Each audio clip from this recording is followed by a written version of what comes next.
Okay, it's 6 o'clock, so we will call to order our Committee of the Whole meeting of Council and start by recognizing that we're holding our meeting tonight on the unceded territories of the Hupachesit and Sishat First Nations. We do have an agenda in front of us. Are there any late items from councillors? Seeing none. Any late items from our corporate officer? None. Thank you. Then would somebody like to move approval of our agenda? Moved by Councillor Solda, seconded by Councillor Dame. Seeing no comments on the motion, all in favor? Carried. Thank you. And we have minutes from the special meeting held at 6 p.m. on January 31st, 2023. Somebody like to move adoption? Move to adopt. Moved by Councillor Solda, seconded by Councillor Dame. Seeing no comments on the minutes, on the motion, all in favor?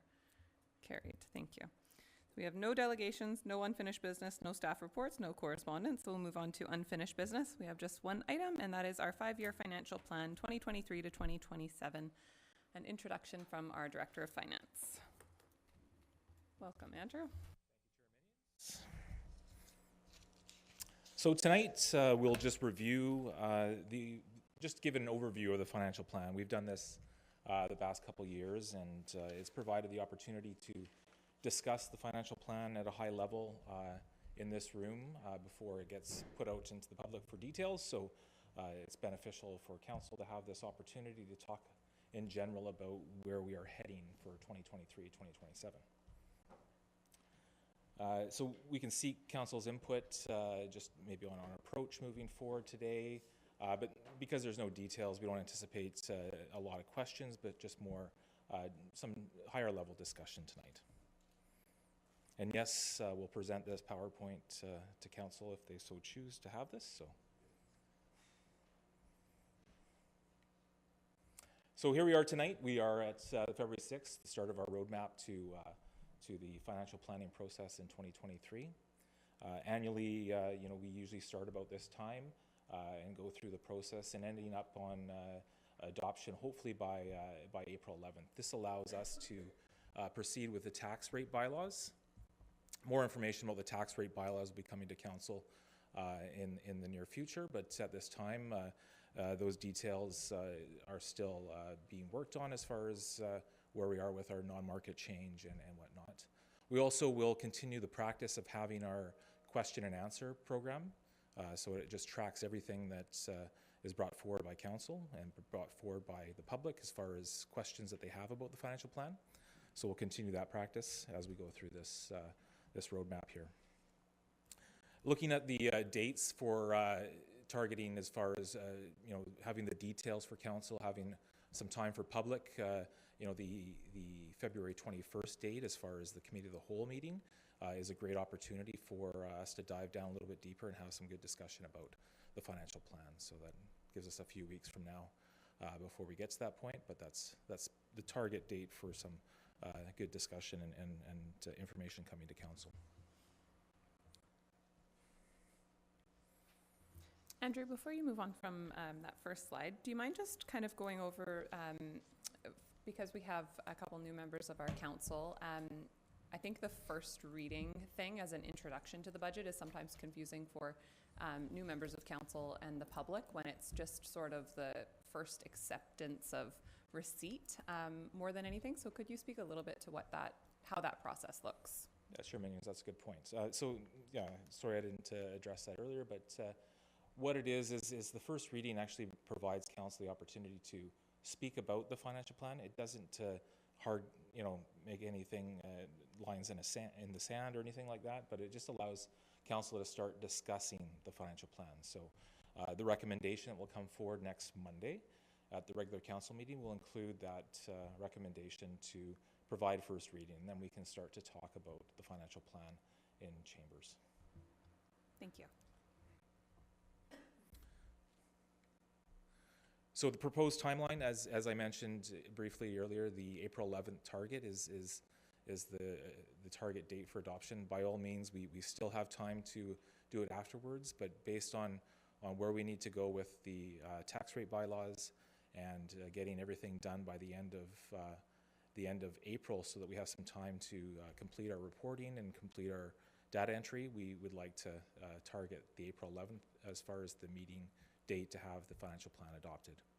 Working backwards, We want to make sure that when we bring forward any recommendations for change, everything's done before third reading is made. So we ensure that at third reading that financial plan is where it needs to be before we bring it to adoption. So on March 27th, we'd hope to have all the details as far as change and whatnot provided in that financial plan. And we'll have the opportunity, as I mentioned, on February 21st to take a look at the financial plan in detail. We also have public input in a formal setting, because we have public input all the way through the process on the E-Town Hall meeting on March the 6th. So those are two good opportunities for us to dive into the financial plan before the 27th, where we seek that third reading, where that should be kind of set where it needs to be. I mean, of course, as I mentioned, council has the ability to make changes at any time, but it just would mean rescheduling or making special meetings available to complete the financial planning process.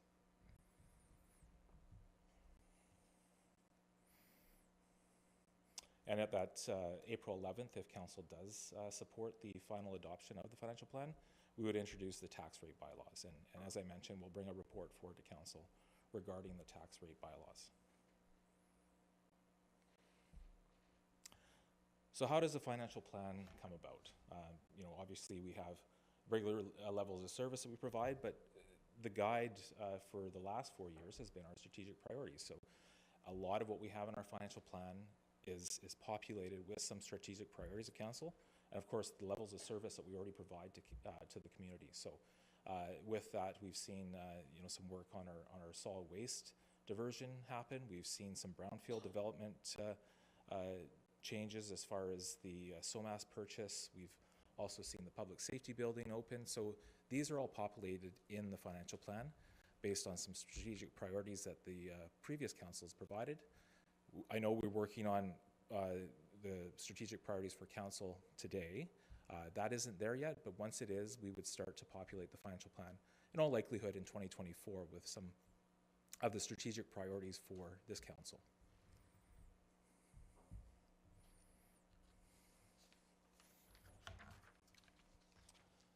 So as we develop the financial plan, it's important to note that we start with the 2022-2026 plan.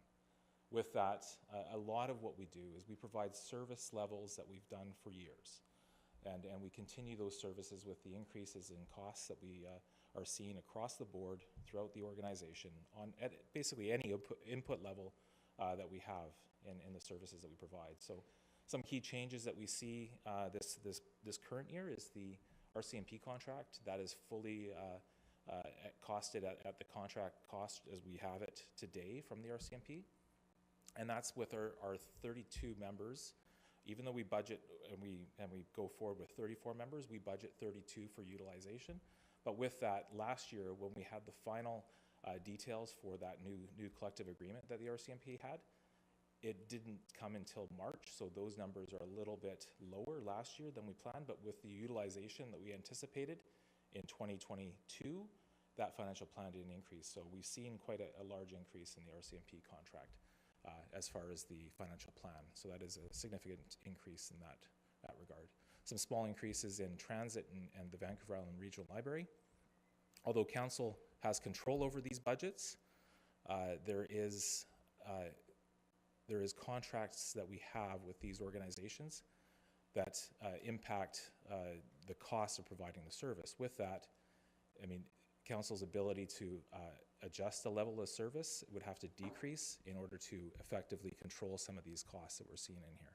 So this budget provides the current level of service that we currently provided previously for those three items.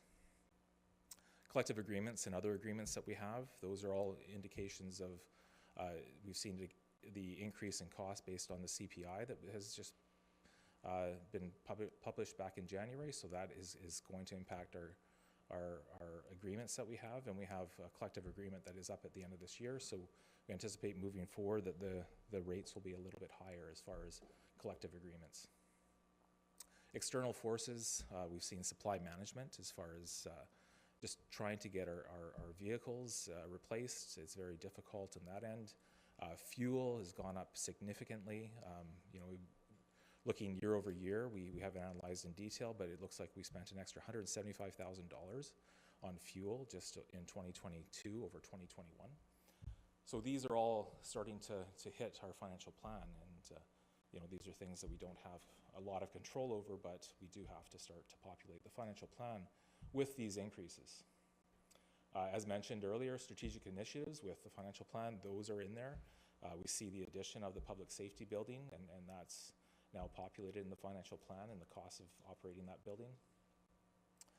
Current levels of service are being maintained in this budget. So there's a few significant points that I'd like to bring forward a little bit later, but we are bringing forward a financial plan that has the current level of service throughout the community, and unless council directs us to do differently, we would bring that forward in the financial plan for adoption.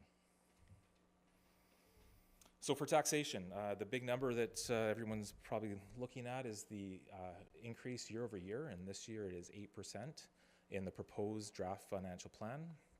Now council has the ability to review that and consider that increase.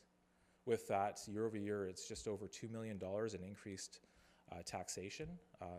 That's in general taxation. That hasn't been allocated across the different classifications, but that's where it's sitting right now. And 1% equals about $250,000 in this year's financial plan as far as increases. So that's just some context to provide council. With that, in our other revenues that we do see, we've seen record amounts of building construction in the community, and that has been a positive.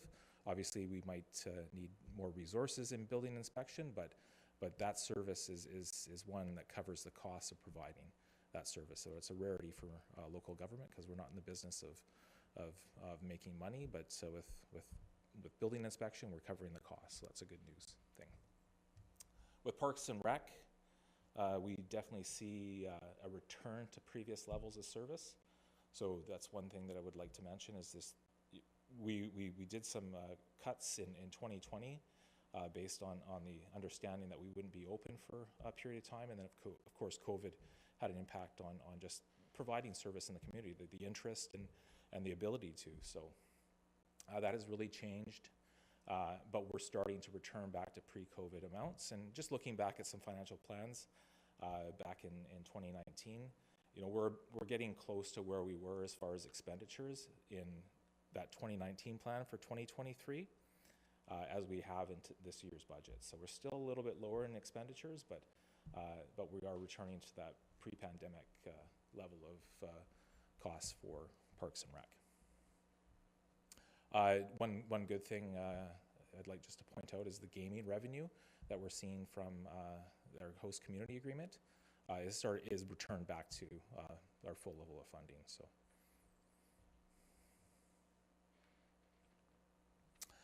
So I'll move through the different sections of the financial plan. So what we hear is looking just at the legislative and administrative side of the city expenses. So overall, the increase in budget for the city legislative and administrative functions is 9.42%, or an increase of $437,000 year over year.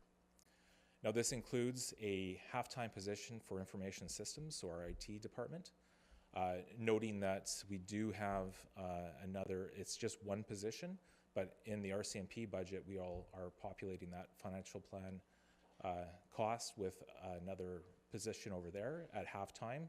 So we'd have a position with the RCMP and a position with the information systems rather than split the one position across the organization. Second is the asset management role. So with that, the costing for the asset management role is split across general government, sewer, and water. So half in general government, and then the other half is split between water and sewer. So that is through our utility fees, the costing for that position. We've seen increases to our hardware and software costs for general government, and with that, the cost of that is changing, and just the software costs. So it's important that we do have functionality across the organization, especially as we start to provide additional levels of service with the GIS. It's important that we have a strong server in there, and that server is at its end of life. So that's a change there for costing and an increase for our IRF contributions.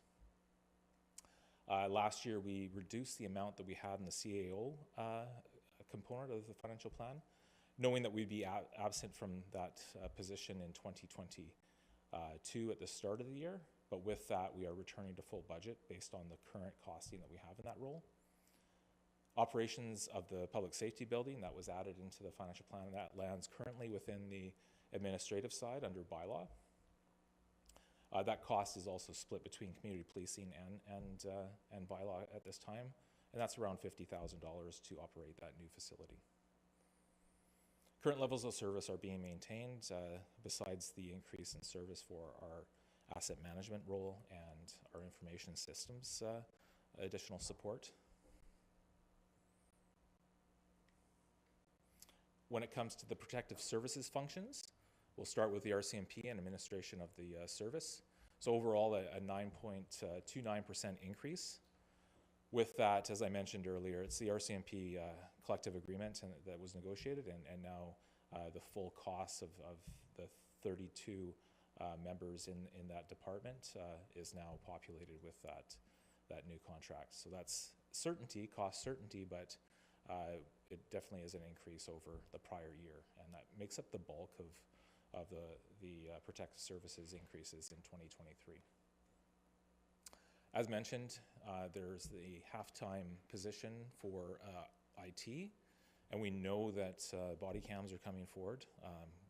We have the computer needs of the RCMP also, which is getting more demanding as they increase the type of services that they use, and it's a far more technical position now, so it does require that IT support to function. Right now, we're trying to manage with resource here and over there part-time, and it's not functioning as it should be, so it's an important need of the organization as far as that service that we're providing for the RCMP admin. So with that, outside of the additional service for IT, the current levels of policing service are being maintained. With that, understanding that we do see increased demands based on the collective agreement and the demands of, most likely in the future, staff time to manage the body cameras. So that's something that we have to keep in mind for the 2024 financial plan.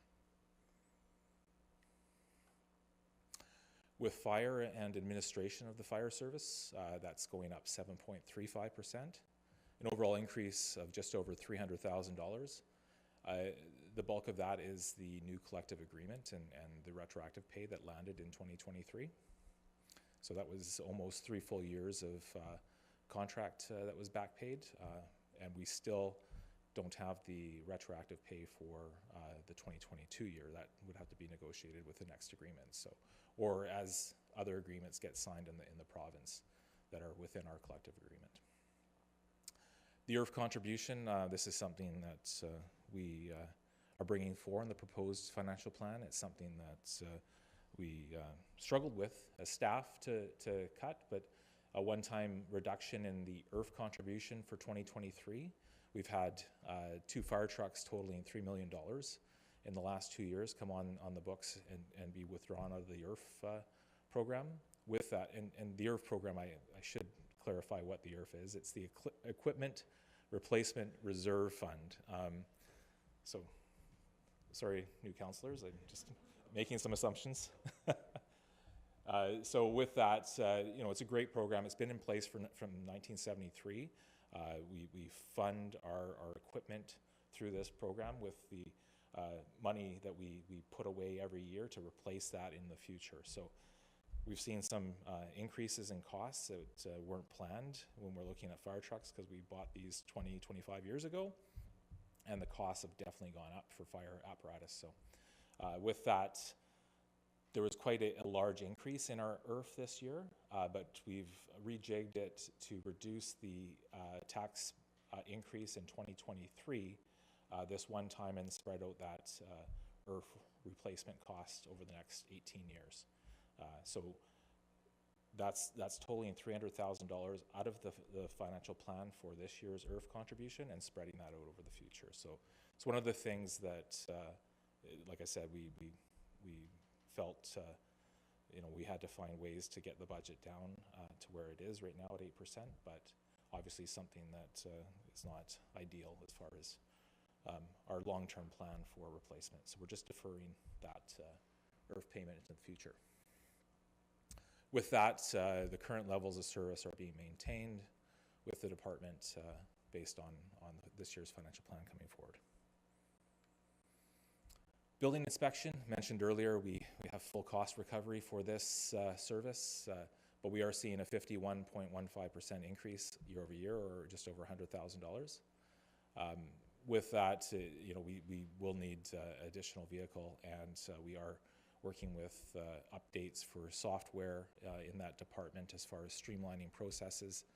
But we anticipate the building services department bringing forward increases to their fees and charges this year too. So, we know that the cost of the service is covered by that fees and services charge. With our animal control contract, there is no increase this year to that contract. So it's one of the rarities, but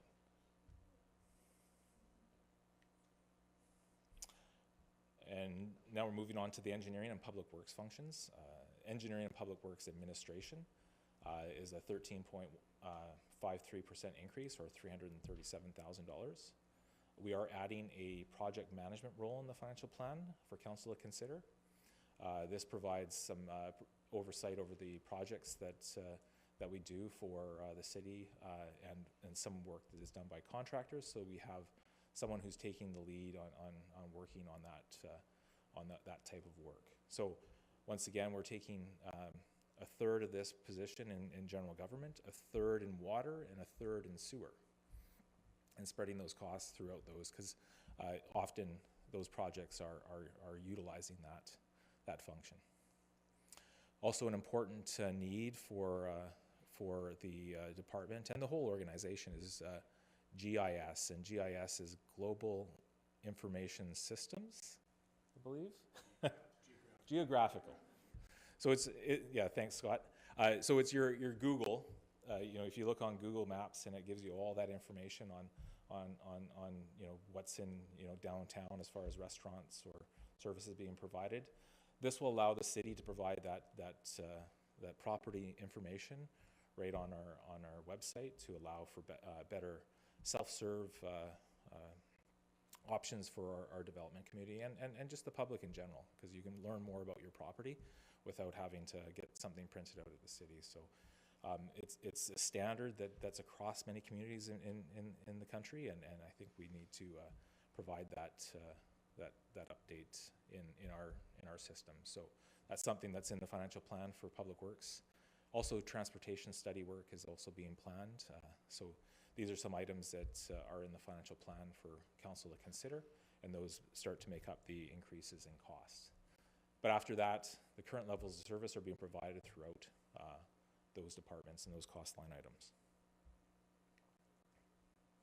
When it comes to public works, road and storm, you note that it's actually decreasing year over year by 2.95%.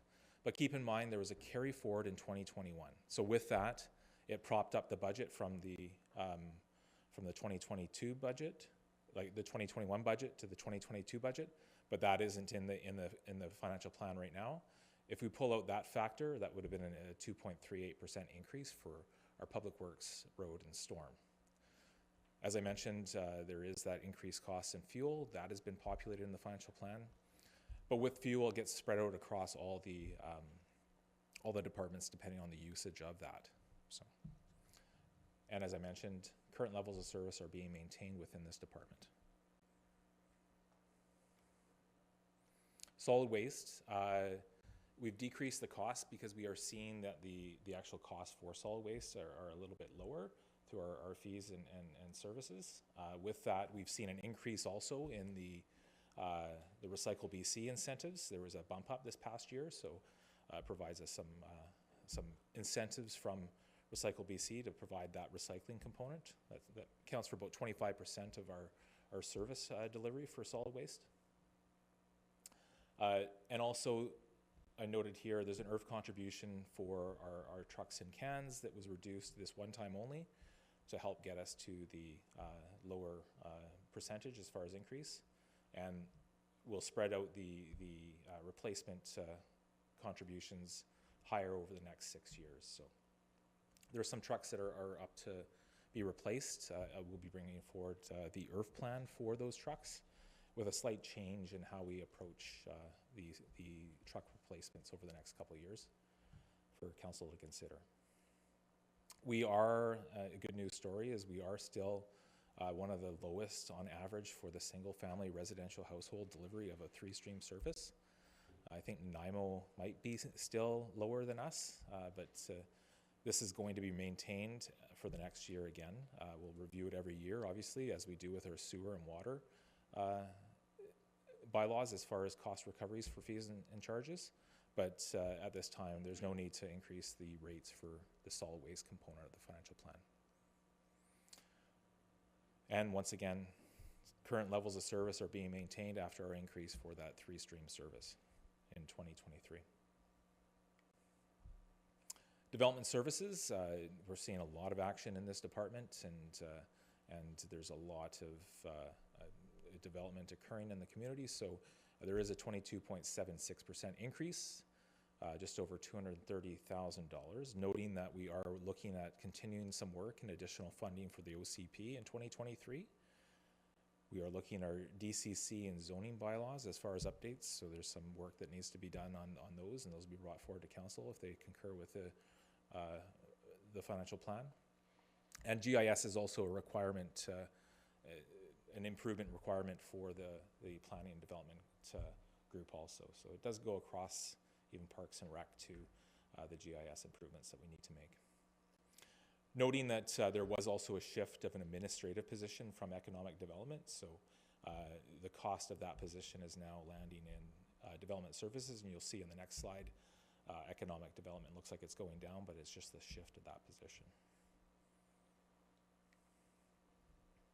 As mentioned, it's going down, economic development, and that is that position moving over, and with some increases also to that department.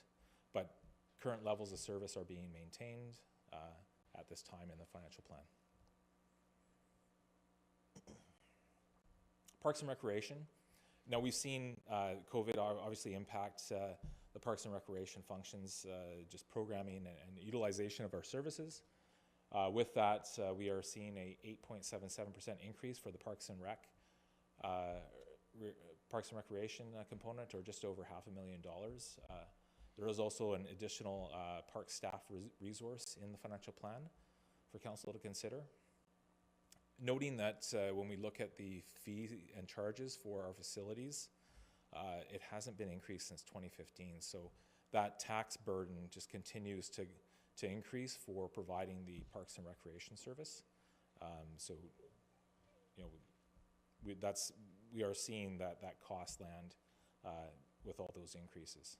As I mentioned earlier, when we look at the financial plan from 2019, before we made a lot of changes to adjust and amend for COVID, we saw the cost drop because we weren't providing the services, but those have now rebounded, and we're pretty well where we would have been based on that financial plan in 2019 in 2023. So we're still lower when I look at those details, so it was interesting. Levels of service are returning to that pre-COVID level. So when it comes to the museum, an overall increase, we are returning back to pre-COVID levels of staffing in the museum. So overall, that's a 7.27% increase, just over 30,000. McLean's Mill, based on the financial plan from last year, we rolled forward, and there's a decrease in that budget overall by 3.65%, and that is the operations contract with the Chamber of Commerce. The current levels of service are subject to negotiations, so we do need to seek a new contract with the Chamber or and seek what that cost is. But based on what was in the financial plan in 2022, that was rolled forward, and that was a decrease of $10,000 for the contract in that 2023 year.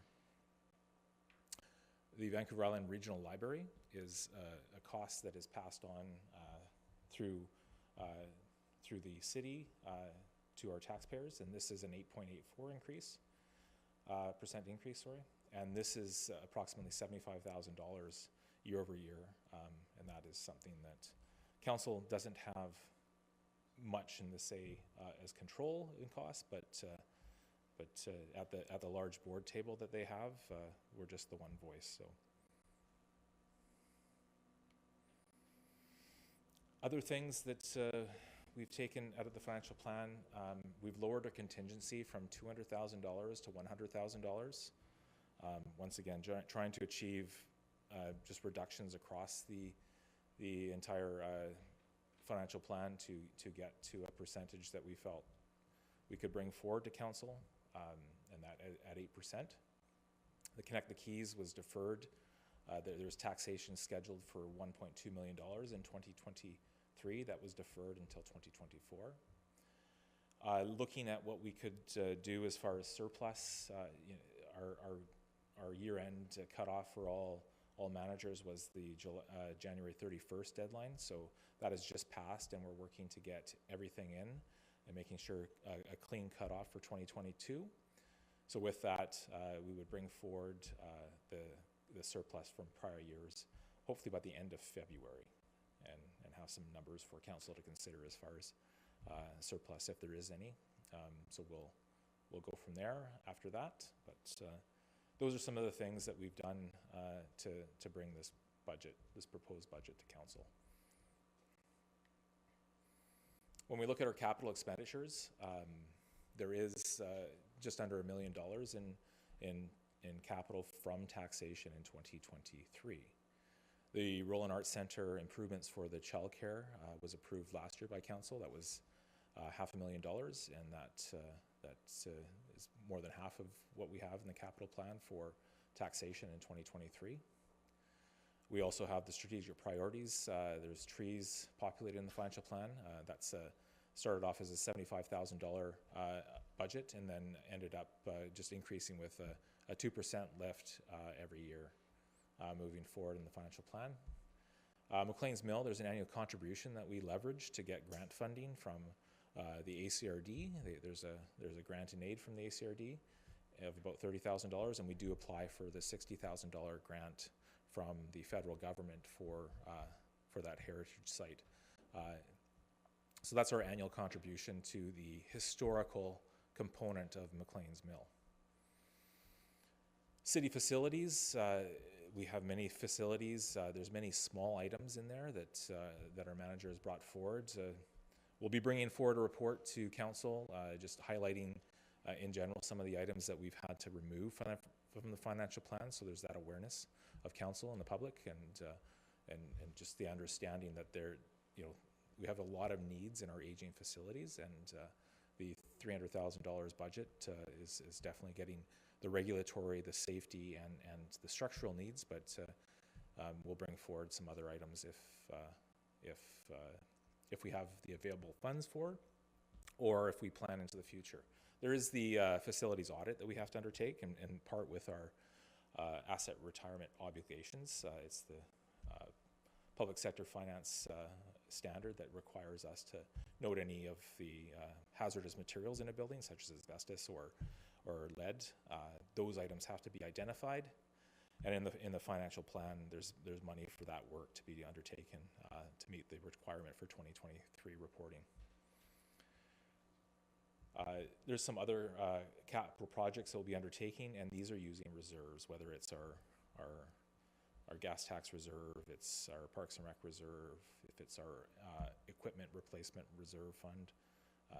We have various other projects that are sitting there, and of course our water and sewer. So as far as taxation, I mean, we do need to address our infrastructure gap. We have work to do on our asset management moving forward. A lot of our assets, there is a gap in funding that we need, but we have to assess those risks moving forward and have a plan that that is populated so that council can review and understand how we need to address that gap moving forward. So that's some work that staff needs to do to bring to council. And with that, that's the taxation side. The water and sewer obviously will be in the financial plan, but tonight was the focus on our taxation for 2023. So with that, I'll hand it back to the committee for any questions. Thank you, Andrew. Thanks for the presentation, and thanks to you and Tim and staff, because I know a lot of work has gone into getting it just to the 8% mark, recognizing that it was much higher when we started. Are there questions from council? Councillor Haggard and then Councillor Solberg. Thank you, Madam Mayor. Andrew, if I was going to ask if you could put a placeholder for a youth project, would I be doing it at the council meeting, or can I suggest that tonight? Sorry. A couple of weeks ago, a delegation came forward asking for $500,000 for a youth strategy project, but they don't have a plan formulated yet. So I know they're working on that youth strategy overall plan for the community, but I don't want them to come in too late and say, sorry, we don't have any money right now, our budget's completed. Is it possible just to put a placeholder in there and so they can come forward with an overall strategic plan for us to see and a review and approve or not approve? But we need something in the financial plan right now. Is it? Sorry.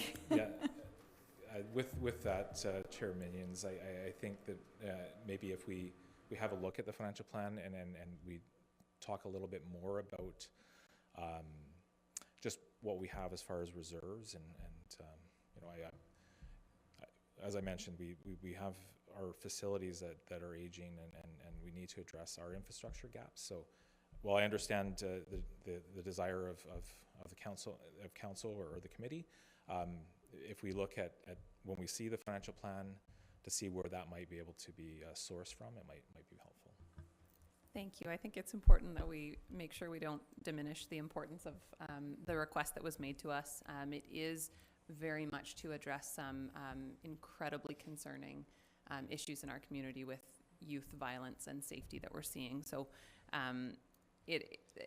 it's a difficult budget year for sure, but I think that what the suggestion is that we ask staff maybe for where a request for funds could be best suited rather than just adding to taxation. Tim, do you want to comment on the work that's being done right now? Yeah, just really briefly to follow up on Andrew's comments. This is a draft budget. You haven't seen the actual budget yet, and it will be your budget in the end, and you will add some things and take some things out, and there will be opportunities for you to do that. If you're very moved right now and you want to give us direction that the next time you see the budget it should include some things or not include some things, we'll take that direction as we would anyway, right?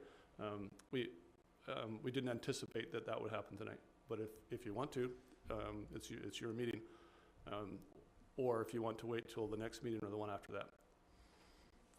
I'm happy just to wait, but I just wanted to put it sort of on your radar. Yeah. So, yeah, Councillor.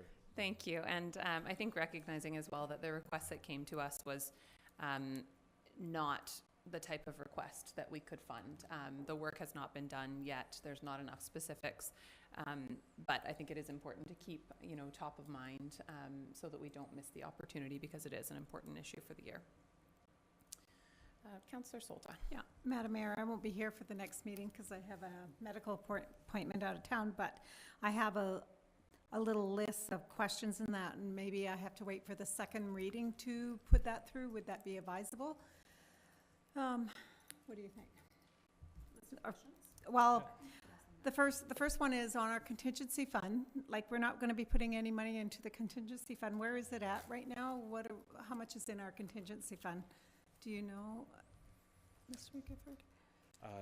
Madam Chair, the contingency is the annual amount that we put in every year. So that is our usually we put in that $200,000 per year. We've reduced that to $100,000 in 2023. So right now there's only, how much money is in it right at this moment? We have $100,000 in the financial plan for that. that doesn't, I like contingency funds. I've always spoken about contingency funds, and that really concerns me on that. I just want to put that out there. And also, on Johnson Road, I know the uptown, the upper part of Johnson Road, I would have made a motion about placing $20,000. The merchants up there would like to have some lights up, like the rest of our community, and they're really, the businesses will pay for the lights, but it's the matter of the hydro being hooked up in that and who's going to pay. And I know that there was a big push for that, and they feel that they pay quite a bit in taxes and they're not feeling the return on it. So it's something that I was going to bring up. Westport Place, we know we've had a lot of people comment about park up there, and there is no park, and I know we're waiting for Rainbow Gardens to come, and I'm not sure if they're here on the 13th as they said they would be. They are. And who's going to pay and put a park up in that neighborhood? A small park of some sort was mentioned, and I just want to make sure somewhere in the budget. Also, the rest of our ball fields, I know we've allocated money for ball field this summer, but what about for next year and that? Do we have the money for that? That was another big thing. Trail maintenances, we have some issues on some of our trails. Will that be covered in there? And park maintenance, so that'll be out of that, thank you. And also the water meters. I know we still have a replacement going on regarding the water meters. Will there be enough money in the fund for that, the contingency fund for water meters or wherever it comes out? And will we be continuing on with that project? So those are my big things that I'm going to be looking for in the budget. So I just thought I'd bring that up, Madam Mayor. Thank you. Thank you. I'm not sure if any of that can be answered now, and if not, then it's all recorded, so that will form part of the Q&A document. So thank you. Andrew, anything you wanted to respond to today? No, Yeah, Madam Chair, I think it's important that we keep track of those questions, so I do appreciate that. Okay. Thank you. Councillor Dane. Thank you, Mayor. I don't know if this needs to be said or not, but through you, are we going to receive a copy of this, if we could? Yep. Yeah, okay, I assume so. Just Todd's not here to ask, so. Councillor Bertola, I mean. Absolutely, yes. Thank you. Any other questions from council? Okay, and mine were answered as you went through as well. Oh, actually, I guess my only question that hasn't been answered was, you talked about museum returning to pre-COVID levels. What does that actually look like in terms of operation of the museum? Madam Chair, what it was is the return of the hours and the staff that were in place for those hours back in 2019. Okay. Not seeing any other questions from council. We will go to questions from members of the public. Would anybody like to ask a question today? Okay. Roland, you can come up first. Roland Smith, 2702 11th. If I may, Chair, through to Mr. McGifford, just a couple of clarifications. You mentioned the casino, I guess that's a dividend check that we get each year. Is that, and it was back to normal? Is that what you were referring to, the revenue of the city? Is around 435,000 a year it used to be?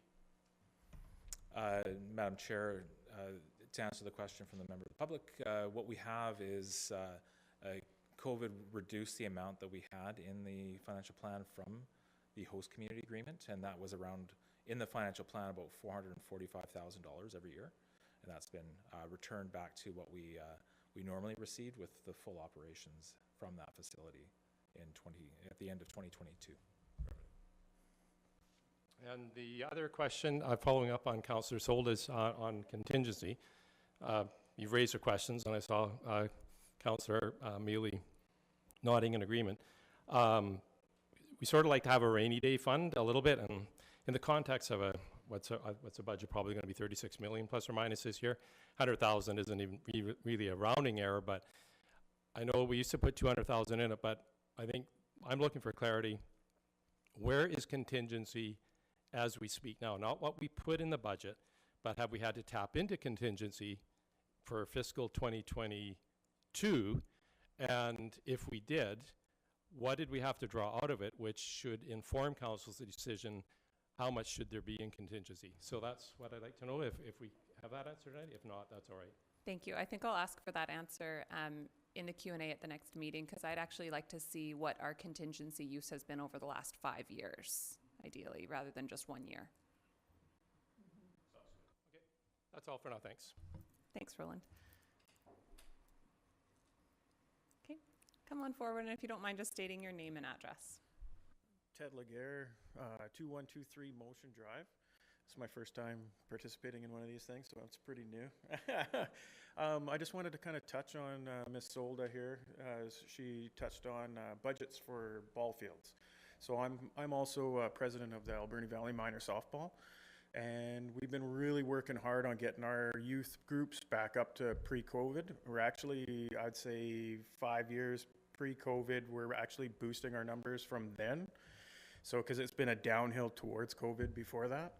And I wanted to kind of touch on the fields that you guys were talking about budgeting money to, because we've been talking with Parks and Rec for years about trying to get field maintenance done.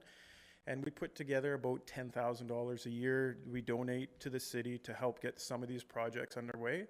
And we focus our stuff on the minor fields, which is the ones up by the top of ADSS, the upper fields. And none of that budgetary money is going to any of those fields.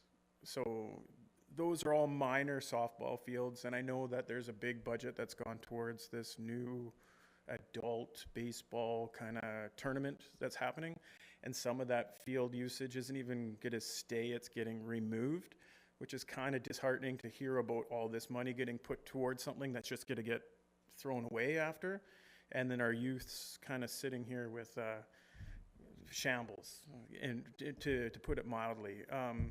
This year we're actually not hosting for the first time a provincial tournament, because last year we had to put countless hours of volunteer work just to maintain our own fields without the help of Parks and Rec, due to whatever reasons they had. I can only tell you they didn't have people because they were at baseball or they were somewhere else, but they weren't able to help us. So I just really wanted to come forward to really help, see if I can get some help from you guys to put something on a budget, or to put something towards the youth groups, because our youth groups, our numbers are climbing high and our fields are going low. And like right now, I think we have 2 fields that are like out of commission right now that we can't even use, that we were using last year. So that's a minimum of 40 kids a day that can't play on those fields.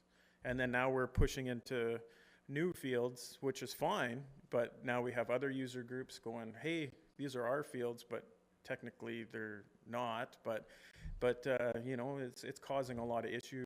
So I would really love to see some minor fields for the kids, maintenance, and just even like the yearly maintenance. Like I haven't seen plugs pulled out of the grass in 3 years, you know, and that's how we aerate the fields, and we need desperately drainage.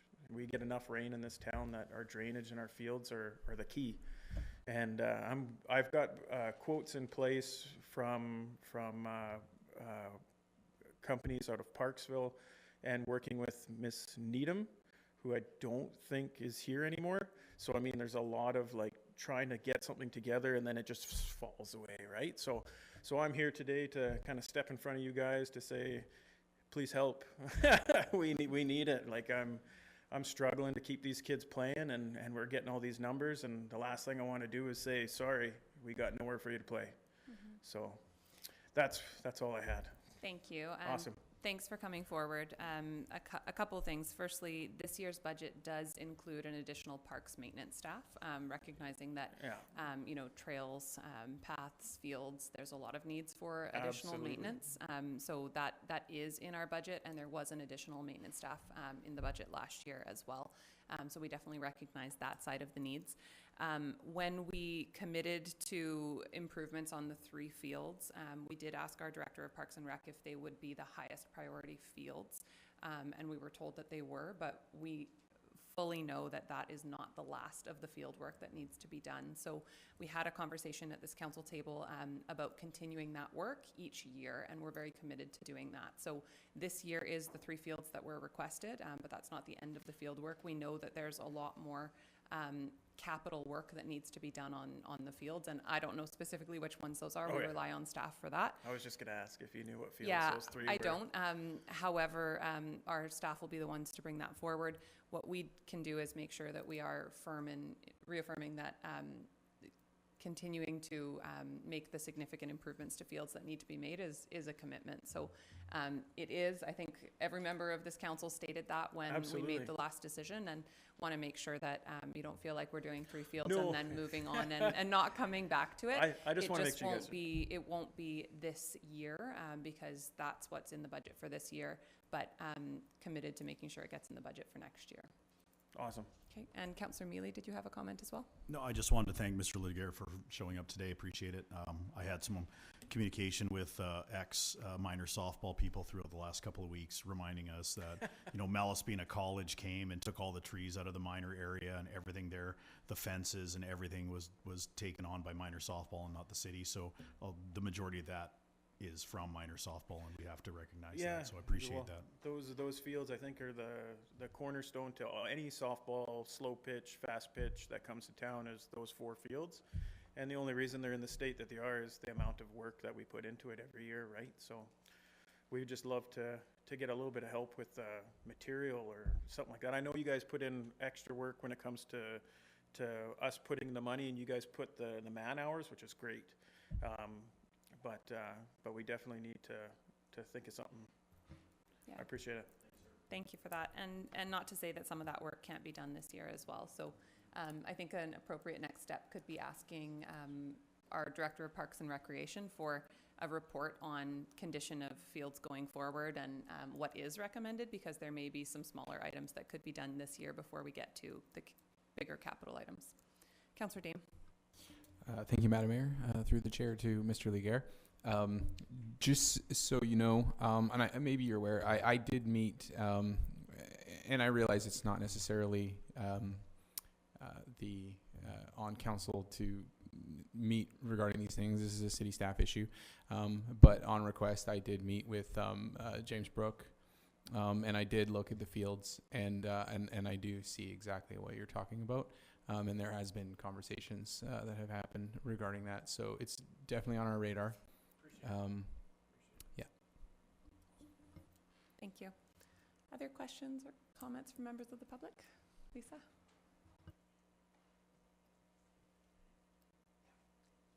Hello again. I just want to say, Lisa Hagan. And that's another question before I start. Why do we have to say where we live? Yeah. I don't put that online. It's a part of our procedures bylaw. So it is required, and Danielle can speak to that, and I agree. It's something that we maybe can do away with in the future. Yeah. Yeah, through you, Madam Chair. It is part of the procedural bylaw. It is a little bit, I think traditionally it's been used as a confirmation that council's hearing from residents or from people that have like a genuine stake in the community. As far as the collection or distribution of that information, it is a little bit off-putting. And that being said, we don't post like when we have people come to the mic saying, this is my address, we don't put that in the minutes saying this is where this person lives. We do just leave it at, the names of speakers, but definitely something we can look at going forward. Some people will just say their road name instead of their actual address, and we don't ask them to clarify. Thank you. I'll say Johnson Road then. Okay. I have to say thank you very much, Madam Mayor, for coming up to me after the questions that I asked last time and giving me a warm talk about coming to council and making me feel welcome, because I have lots of questions. So having said that, the last time we were here at council, I learned at the last meeting something about Bill 26, Section 464, which states the local government is not required to hold a public hearing on a proposed zoning bylaw if A, an official community plan is in effect for the area that is the subject of the zoning bylaw, and B, the bylaw is consistent with the official community plan. So I'm trying to understand, does that mean that the city has the right to rezone or zone more lands as long as it goes with the official community plan, like the community plan that's coming out pretty soon? Does that mean that you guys are like, can just do whatever you want as long as it goes in the city plan? Not exactly. Okay. And Danielle can probably speak to that. I will just note that questions tonight are intended to be more budget related, but I think we can give at least a high level kind of answer to that for now. It's okay. Okay. Yeah, no, Because I have absolutely. more than nothing, well, maybe nothing to do with the budget. Scott? Okay, I'm going to just get our Director of Development Services to answer that for you. Thank you. It's a good question. So I'm actually just going to use an example. So say if someone applied to rezone their personal property, there's an application process for that. And if that zoning amendment application was consistent what is in the official community plan, council can waive the public hearing if they wish. So there isn't necessarily a requirement to have a public hearing. If the proposed it still has to come to council for public readings and all this sort of stuff, but if what is being proposed is consistent with an adopted official community plan, a public hearing can be waived. Okay, so that is the community plan that is being worked on right now that we're going through. Yes, Correct. so we have a current official community plan, but it's Right. quite dated, Yeah. and so we're going through a new official community plan to do that, and so, yeah, so that's how that works. Okay, that's what I had wondered. And Yeah, and I think important to note as well, we still are required to mail out notices to residents in the area to Yeah, let them so- know that there's a proposed change.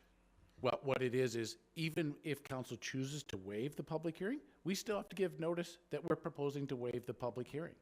Right, but then residents don't have any say or They could still submit comments to us. comments, but they can't change What- anything or like we can't. In a zoning amendment application, council is the decision maker. And you know, outside of this meeting, I'd be pleased to answer, you know, if you have more planning related questions that are not, please give me a call. I'd be happy to sit down and discuss with you. Thank you very much. Thanks, Scott. Yeah, Lisa, great question. It is complicated for sure, but it would still come to a public council meting. You could still speak to it at public input period. You can still send us change a your letter mind? or an email. Yeah, we still take input. It just skips that specific public hearing portion. Okay, so my questions really aren't financial related, but could be at some point. Looking at this official community plan, I know we talked about 15-minute cities, and we're not doing that. But I do notice in the community plan that there is a lot of things that are the exact same criteria that is coming in, or that is being proposed through that city plan, which by hearing from the financial budget, that we definitely can afford it. So, now I've lost one. Is that gonna be much more detailed? How much more detailed? Because there sure is a big blanket. It's like it proposes having neighborhoods that you can get to within 15 minutes or to bike, to do whatever. And in those sections, it is very, very broad. And I'm just wondering how detailed it's going to get.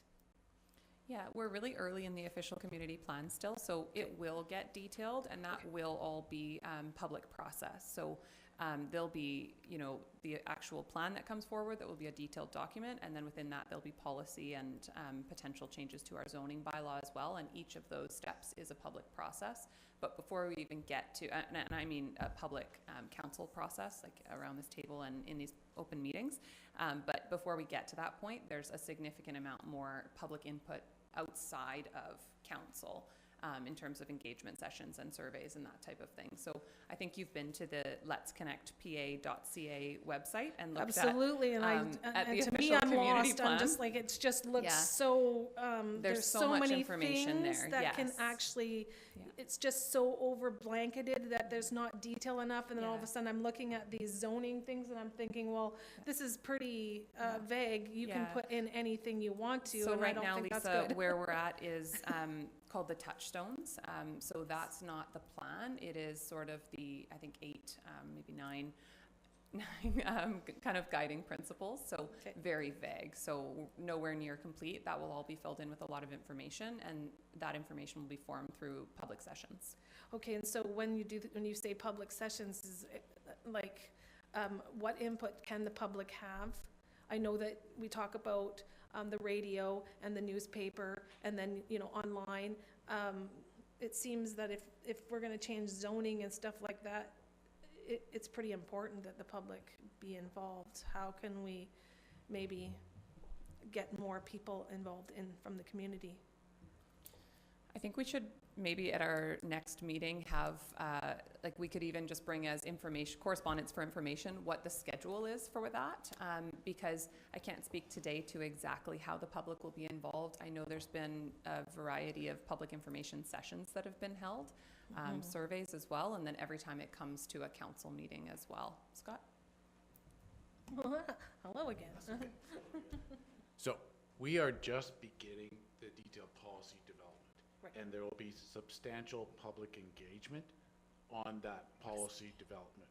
And it's good, well, it'll have a number of forms. We'll have some open houses, we'll have some pop-ups, we'll have surveys, there'll be a variety. Like, we'll be doing this for the next 6 months, right? So this is not happening immediately. There's gonna be many opportunities.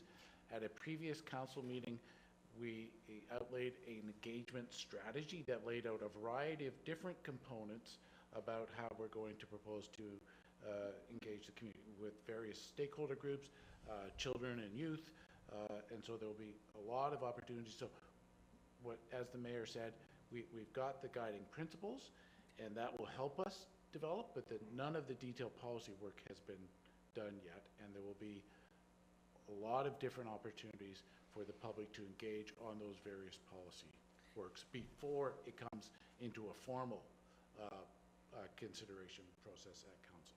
Excellent, because I know I was looking on that. I was looking that there was, I don't know if you had polled stakeholders or who you had polled, and there was only 26 people that. And those are groups. Groups. So there's several people within each of those groups. And then, for instance, there's been 2 classes of 30 students each at the high school. And so there's been quite a few actual numbers and surveys as well.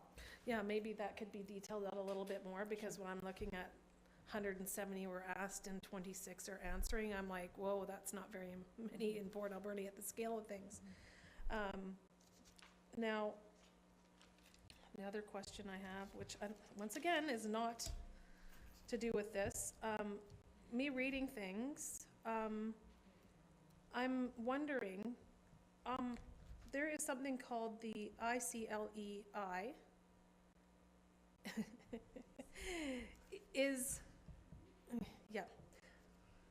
It's a thing. I'm wondering if we are involved in that as a city. And by the look on your face, I would probably have to say maybe not. It's called sure. International Council for Local Environmental Initiatives. No, I don't believe we are. Okay, that's very good. Tim? Madam Mayor, ICLEI, we have been involved a few years ago with them and had a report undertaken with about 5 or 6 other communities, and that's available on our website. Yes, and that's where I did see it. So And not are we actively involved in involved that? today. Not actively involved today, no. Lisa, I thank think you. we can get you better information at a regular meeting of council, just because we don't have all of our managers here tonight to be able to answer questions that are outside of the budget. Okay. So it might even be worth, you could email the questions and come and ask them. That way we can make sure that we have the correct people here to be able to answer them more effectively. Oh, I see. Okay. Yeah, because I another question. Is it a budget question? Well, it could be. No. We talked about that the did not go through the smart city, right? Correct. Okay. But yet it says here that we are approved. So I'm trying to figure out. No, I believe a grant application was submitted in Yes. 2018. However, we did not receive the grant. Oh, because just so you know, it's on your website and it says you've been approved for it. We did not receive the grant. You might want to change that. Because when we're going on there and I'm trying to figure things out for myself, I want to make sure, and that's how come I'm here asking these questions before I Absolutely. come in and just go blah, blah, blah, blah. Because I'm just looking at a lot of the OCP and the smart thing that you are applying for, which is a lot of technology and stuff like that. And I'm looking that we do not have, from listening to him, we do not have a lot of a budget for that. No, and we have no plans to undertake that specific work. It was, I don't even, off the top of my mind, remember exactly what it was. When you mentioned it last time, I looked back and found a newspaper article interviewing Mike Rattan, who was the mayor 2 terms ago, and saw him talking about a concept of something that we were applying for. It's not current work in the city's budget. Okay, perfect. And then that makes a lot of sense, but it's still kind of on there, so maybe the website can be. Yeah, thank you. I think it's important to note that it is on there. And Yes. just a good reminder of that what sits on our website and doesn't get removed is important. Yes, exactly. And I also, if I could say that, I was having a hard time finding out that there was meetings even on there, and I had to actually call and find out when these meetings are. So it's great that we're having these meetings, especially later on in the evening, because I appreciate that you guys are all doing that. But if people don't know about it and they can't find it on the website, that's not going to be helpful. Thank you. They Thank are you. listed on there now Okay. under portalberni.ca/budget, but all of our regular meetings are at portalberni.ca/council-agendas-minutes. I usually just Google Port Alberni council meetings, and they do come up, but the schedule is in there as well. It's just a bit kind of embedded in a link somewhere else. So I think it's a great point. They're not necessarily easily accessible if you don't know where to look. No, and I know, internet a bit, but I know there's others that really don't, and they're really challenged. So it'd be very nicely if they can be included in that, so that they Yeah. know exactly what's going on. Thank Okay, you. thank And you Lisa, very much. just one more thing I would just note is that my email is on the city's website. If Okay. you just look under mayor. So Okay.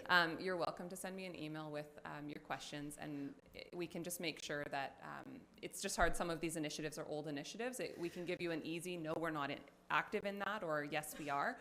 Yes. But it's easier to do if we just have pre-warning of that. So feel free to email me those, and then you're welcome to ask them at our next council meeting, which I think is Monday.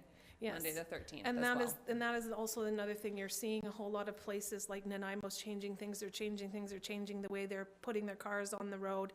There's things coming so fast, and it's hard to keep your head around it, and I would just appreciate that people could know what exactly is going on before crazy things like that is coming, like 60% of our cars being electric by this amount of time. I don't know how we could financially figure that out, so that's why I'm looking at it, because other places are doing it. So I want to make sure that we are informed and that we have a voice when it comes to that. So thank you for listening. Thanks for your questions. Okay. Questions from other members of the public? Leslie?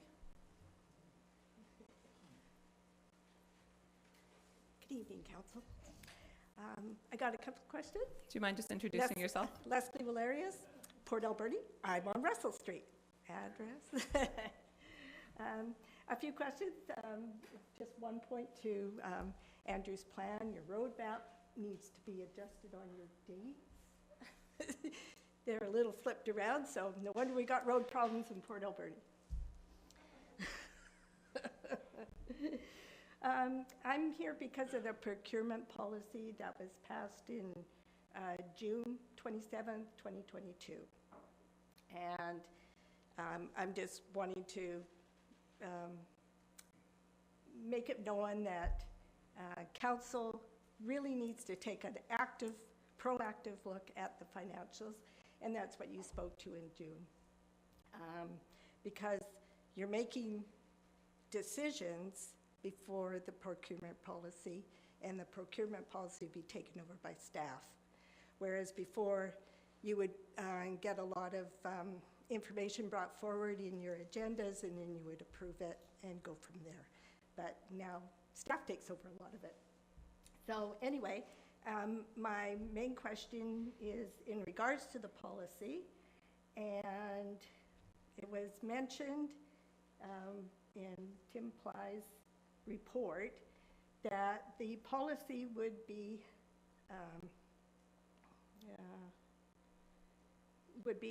put onto the city website following the adoption, and it's been adopted, and it's still not on the city website. Excuse me. And the 5 other points are still on there. So if you're going to be following the policy, the procurement policy, I think it should be up there on the city website for the public and for council to know what it is. And the next one is the asset management plan. It was also a policy that was approved on the same date, and it's not on the city website either. Don't know why these aren't there, but it sure would be nice if they were, so the public is aware. And the other thing is, like, we're talking a lot about the website tonight not being up to date. Lisa's mentioned that. And I went in looking for the audit committee reports in 2022. The agenda and the minutes are not posted. It's blank. So I'm not sure what's going on there. So there's a few things going on with the website. So I hope council's able to encourage staff to update it and keep it going. Thank you very much. Thanks for bringing that forward, and we will follow up on it. Okay, questions from other members of the public? Sandy. Yes, my name is Sandy McClure, and I live in Northport somewhere. Yeah. I've got 2 pretty easy questions. The easiest one, I think, is remember that one time a little while ago, it was easily 4 years ago, more than 4 years ago, when we took a little walk in Roger Creek, and I pointed out a sign at the trail entrance down of the trail, and it you couldn't see any of the street signs or streets on it. You couldn't see. Everything was really, really faint, and this was a map that's supposed to show the route of the trail, and you couldn't see what was going on. You couldn't see where you were, and that was 5 years ago. And I don't know if you vowed to change it. No. But I just want to remind you that it's really kind of embarrassing.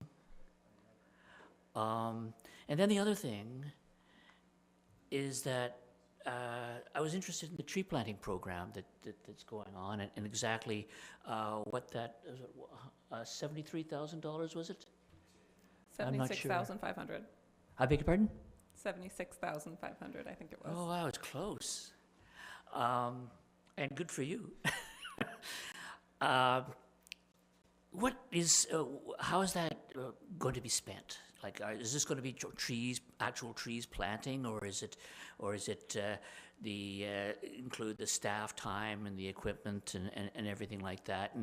And just was there a forestry plan for the city? I know that there's a lot of trees down, particularly in Roger Creek, that are falling down just because they're old, and we need to have more shade. To shade Roger Creek for the fish and everything else. It gets pretty hot down there. Thanks so for that, Sandy. I think that's about it. I think I'll sit down now. Great. So on the sign, thank you for reminding us of that. As I noted earlier, we do have an additional parks laborer in our budget, recognizing that some of our trails need work, but that includes signage as well, and just kind of general upkeep. So now that you've brought that up, I'm sure staff is aware and noting that signage is faded, and I think I've been lost in that trail since you and I were on that walk. The trail definitely needs some improved signage. I I think we'll probably bring back more information on the tree planting program and how it is kind of broken down. We don't have a forestry policy, and we don't have, you know, tree bylaws. We don't have a green streets bylaw, but those are all things that have been generally discussed, just so that we can really decide how we want to move forward and then focus the funds to make sure we're moving forward in the most effective way. Roger Creek is a great point as well. And what I will say is that over the last few years, we have been more focused on proper tree maintenance. And sometimes that's, I think, with our staff, and sometimes it's with contractors, but you'll see trees being taken care of more regularly than they have in the past, because we don't want to plant these trees and then let them not be taken care of and have to be removed. So trees have been a focus over the last few years for sure. Thanks. Any other questions? Sylvan? And then Roland, you can come up after Sylvan. Hi everybody, my name is Sylvain. Hi, I live on Argyle in town here. So it's been a while I've been here. The reason I came is because I think it's very important that we're aware of you know, what's coming up in the financial plan, and I've observed that a lot of today was about expenditures, so money going out. It'd be fun if we could, or it'd be interesting if we could actually get an actual sense of what's the action plan going on to fix those expenditures, and to know more about what is the plan to bring money in, or, you know, to balance these raises.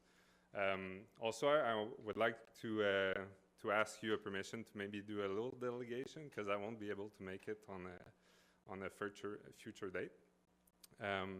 So I've come here to Port Alberni about 2 years ago, and I started a project that has been growing significantly and steadily over the last 2 years. So I've developed a plan to create work in Port Alberni and extend food production that would, you know, include members of the community, you know, grow more into the Alberni area, to have more people involved, more actions that is community-based towards the food industry and the food industry growth in Port Alberni and surrounding communities. So I've been working hard in the last 2 years, and I'm really facing a lot of barriers towards the future growth of this business. And I feel a lot of the time where I developed a plan and a funding recommendation to some of the associations and businesses that are involved currently in the government perspective, are a lot of times being turned down from procedures that I send out. So I don't know if the city could help me towards maybe creating some kind of partnership or collaboration towards the involvement that I'm sending out at those applications. Yeah. Thank you. Thank you, Sylvan. I think the best person for us to put you in touch with would be Pat Deacon, our Economic Development Manager. And I think you have been somewhat in touch with him, but I could reconnect you, because I think there's at least kind of an update opportunity there. Okay, thank you. Okay. Thank you, Madam. Thanks, Sylvan. Okay, Roland? Just a follow-up, you mentioned in responding to Ms. Hagan about managers not being here tonight, so not being able to answer a lot of questions. Regarding upcoming budget meetings, will the managers be here, say the Director of Engineering, the Director of Parks and Rec, so that maybe some questions that will come up during those budget meetings can be answered on the fly instead of waiting for a subsequent meeting? Understanding that some questions may be quite detailed and we may have to wait. Thanks. Tim, are you able to comment on that? I think that makes great sense, and managers will be present and able to answer questions that could be answered on the fly, and others will take some research and come back at subsequent meetings. Thank you. Wonderful. Other questions from members of the public? Okay. Then with that, would somebody like to move adjournment? So moved, Madam Mayor. Moved by Councillor Mealy, seconded by Councillor Solda. On the motion, all in favor? Carried. Thank you.